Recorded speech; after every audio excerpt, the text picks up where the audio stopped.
Kalau ibu ada rasa tiba-tiba pas saya jelaskan ada muncul, mungkin peristiwa minggu kemarin atau peristiwa 10 tahun yang lalu tiba-tiba muncul, itu berarti sambungan neuron itu minta dibuka.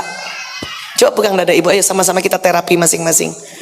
Yuk, ya, niatkan, ya Allah, bismillahirrahmanirrahim, ya Allah, saya niat untuk memaafkan memori peristiwa lalu yang menumpuk di kolbuku.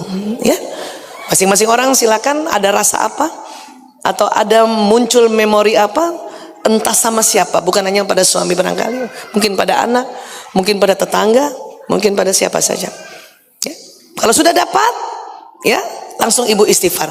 Astaghfirullahalazim. Bayangkan istighfar itu dari mulut ibu dan bapak jalan ke sistem saraf dan masuk ke kolbu, ya. Astaghfirullahalazim. Rasakan dia harus bergetar, ya Bu. Kalau ibu belum sampai bergetar di sini, berarti istighfarnya ulang lagi. Mungkin mahrojnya ada yang kurang. Astaghfirullahalazim. Oke? Nah, sekarang siapa yang teringat kesalnya ibu pada seseorang dan ibu kelihatan banget wajahnya orang ini, dan ibu tahu siapakah dia, maka ibu tambahkan kalimat, ya Allah, dalam hati saja, ya, saya maafkan siapa. Misalnya saya nih, ya Allah, saya maafkan suamiku, sebut namanya pasti, ya, yang lengkap, Fulan bin Fulan, dan ampuni dia ya Allah. Karena Allah memerintahkan juga di surat Ali Imran 159, fa'fu anhum wastaghfir lahum, maka maafkanlah mereka dan mohonkan ampun bagi mereka. Ya, ayo. Kalau mau lebih pejamkan mata, lebih, ya, lebih bisa detil lagi membayangkan ini peristiwa mana yang sedang muncul di kolbu ibu dan dia minta tolong dilepaskan, dan mungkin juga muncul, ya, kenangan lama itu. Yuk, baik. Oke. Sekarang kalau ibu merasa ada sebuah peristiwa yang muncul, kemudian ibu juga teringat masa tersebut, dan kemudian ibu juga tahu ada orang yang bikin kesal ibu, maka mari kita istighfar dulu. Astaghfirullahalazim. Astaghfirullahalazim. Ya, sekali lagi. Astaghfirullahalazim. Dan sekarang masing-masing ibu katakan, ya, dalam hati saja tidak mengapa. Kalau nanti di rumah boleh agak sedikit keras. Ya Allah, saya maafkan. Siapakah orang yang muncul di memori itu?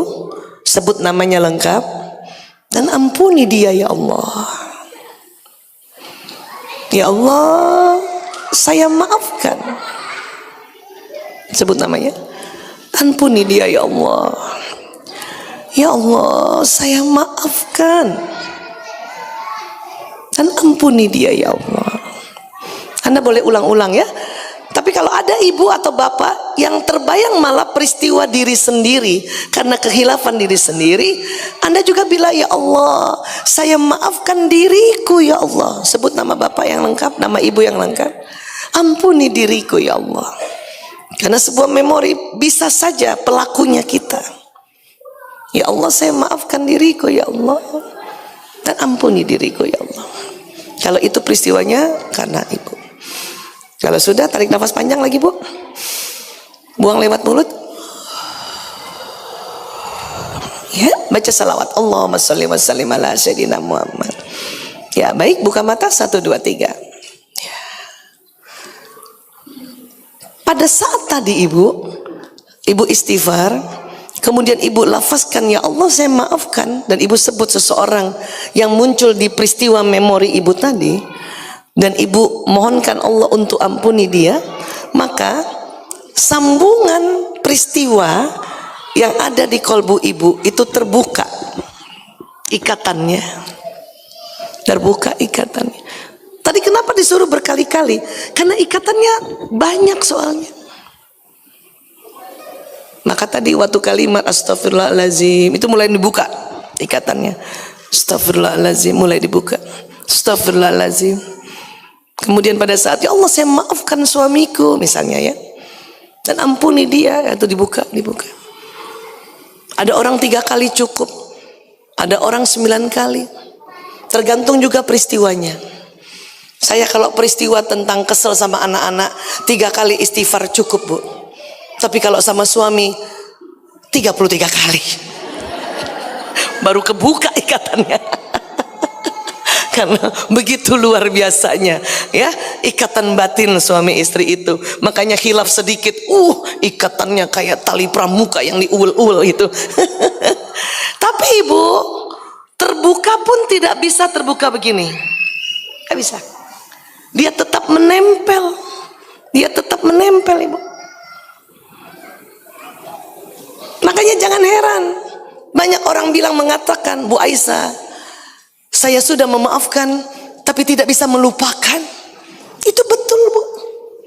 Bahaya kalau Ibu lupa, nanti nama suami pun lupa, bahaya. Ibu demensia. Ini memang sebuah peristiwa, apalagi peristiwa yang mengikat emosi sangat dalam, itu tidak bisa lepas. Supaya apa? Wallahu alam. Tapi salah satu hikmah dari ilmu neuroscience mengatakan adalah untuk menjadi pembelajaran. Sehingga kasus tadi misalnya seorang istri mengingat 2 tahun yang lalu dihardik suaminya gara-gara salah bikin kopi. Dia sudah istighfar, dia sudah maafkan, tapi memorinya masih tersambung supaya ingat bahwa apa yang tidak disukai suaminya terhadap kopi tersebut dia tidak ulangi lagi. Ngerti maksud saya ini? Sebagai pembelajaran. Ya. Dan hati-hati karena sambungan ini terus menerus, bahkan tiap detik terhadap interaksi kita manusia, apalagi dengan pasangan.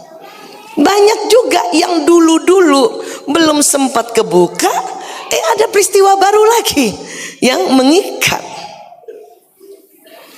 Maka untuk itu yang bisa kita lakukan ini harus bersamaan. Terus ngaji, terus baca Quran, terus ingat Allah, terus berzikir, dan mulai pelan-pelan setiap teringat dan kemudian sakit lagi nyeri bagian dada Ibu dan deg-degan, berarti itu ada ikatan yang mau dilupakan lagi atau dimaafkan ya. Dibuka ikatannya, bukan dilupakan, dibuka ikatannya ya. Ibu proses kayak gitu aja, duduk, tarik nafas panjang ya, kemudian apa, istighfar minimal 3 kali. Kalau Ibu masih mau panjang lagi bagus. Kemudian tadi sebut saya maafkan. Kenapa harus namanya panjang Bu Aisyah disebut? Iya, karena nama itu banyak yang sama. Suami saya aja namanya cuma Prianto, bapaknya namanya Sismadi. Jadi kalau saya maafkan suami saya, ya Allah saya maafkan suamiku ya Allah Prianto bin Sismadi. Berarti neuron ya, sambungan tentang dia. Tapi kalau cuman ya Allah saya maafkan suamiku Prianto, maka semua Prianto seluruh Indonesia saya maafkan.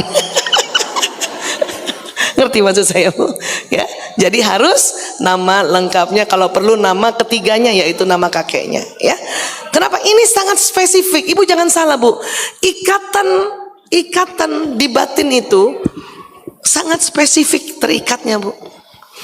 Maka Ibu juga boleh bilang, ya Allah saya maafkan suamiku ya Allah Prianto bin Sismadi ya Allah, karena dikala itu kalau dia jemput saya mukanya rata ya Allah. Nah, itu sebut supaya ikatan yang memang mau dibuka jelas yang mana. Bisa paham kira-kira gini? Ya. Nah, kalau Ibu lakukan di rumah, bagus lagi habis sholat. Terserah Ibu kapan waktu habis sholat yang lapang. Dan kalau perlu jangan ada suami, nggak enak Bu. Karena kadang kalimat itu suka muncul agak keras, dan kadang tangan kita suka begini di paha. Ya Allah sebel banget ya Allah. Ya Allah saya maafkan suamiku ya Allah Prianto bin Sismadi, ampuni dia ya Allah. Kalau Ibu lakukan dan suami Ibu ada di belakang, maka dia akan bingung, salah apa lagi saya. Karena bisa jadi bapak-bapak juga punya memori kekesalan terhadap istrinya. Ya kan Pak ya? Iya. Loh, bapak ngangguk bener. Cuman memang Pak, bedanya laki-laki sama perempuan, ikatan yang terjadi di kolbunya perempuan lebih cepat dan lebih sering. Itulah makanya dikatakan perasaan perempuan jadi lebih dalam. Paham ya Bu? Bisa ngerti tentang ini ya?